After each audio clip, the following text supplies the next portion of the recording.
2047 সালের মধ্যে ভারতে 400-এর বেশি বিমানবন্দর গড়ে তোলার পরিকল্পনার ঘোষণা দিয়েছে ভারতের প্রধানমন্ত্রী নরেন্দ্র মোদী। তিনি বলেন, আকাশপথে যোগাযোগ ও টেকসই প্রযুক্তির মাধ্যমে পদ্মা সেতু, মেট্রো রেল এবং এলিভেটেড এক্সপ্রেসওয়ে নির্মাণের গর্বিত অংশীদার বসুন্ধরা সিমেন্ট নিজেকে বিশ্ব নেতৃত্বের জন্য প্রস্তুত করছে ভারত। বিমান চলাচল থেকে পরিবেশ বান্ধব জ্বালানি, প্রযুক্তি উদ্ভাবন থেকে বৈশ্বিক সংযোগ সহ সব ক্ষেত্রে নেতৃত্বের পথে এগোচ্ছে ভারত। উইংস ইন্ডিয়া 2026 এভিয়েশন সামিটে ভার্চুয়ালি বক্তব্য দেওয়ার সময় প্রধানমন্ত্রী নরেন্দ্র মোদী এসব কথা বলেন। সম্মেলনে নরেন্দ্র মোদী বলেন, 2047 সালের মধ্যে ভারতে 400-টিরও বেশি বিমানবন্দর গড়ে তোলার লক্ষ্যে এগোচ্ছে সরকার। আকাশপথে ভ্রমণকে দেশের প্রতিটি নাগরিকের জন্য সহজ ও সাশ্রয়ী করে তোলাই সরকারের লক্ষ্য। ভারতীয় প্রধানমন্ত্রী বলেন, ভারতে বিমান যাত্রা আর কেবল বিশেষ মানুষের মধ্যে সীমাবদ্ধ নয়, এটি এখন সবার জন্য উন্মুক্ত হচ্ছে। এই লক্ষ্যই টিয়ার 2 ও টিয়ার 3 শহরগুলোতে বিমানবন্দর স্থাপন করে সেগুলোকে সংযুক্ত করা হয়েছে।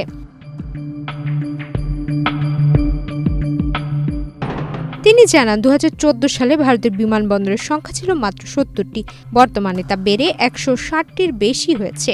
সরকারের হিসাব অনুযায়ী 2047 সালের মধ্যে ভারতের বিমানবন্দর সংখ্যা 400 ছাড়িয়ে যাবে, আর এটি দেশের জন্য এক বিশাল বিমান যোগাযোগ নেটওয়ার্ক তৈরি করবে।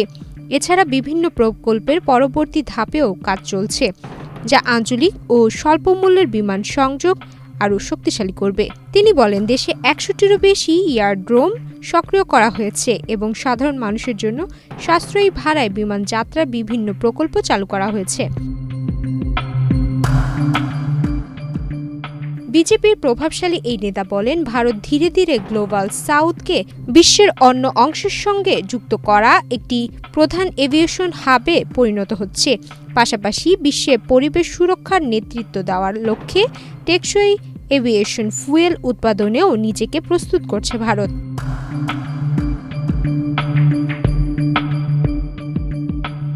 উন্নত প্রযুক্তির দিকে অগ্রযাত্রার কথা উল্লেখ করে মোদী বলেন, ভারত ইতোমধ্যেই বিমানবন্দর যন্ত্রাংশ উৎপাদন ও সরবরাহে বড় ভূমিকা রাখছে।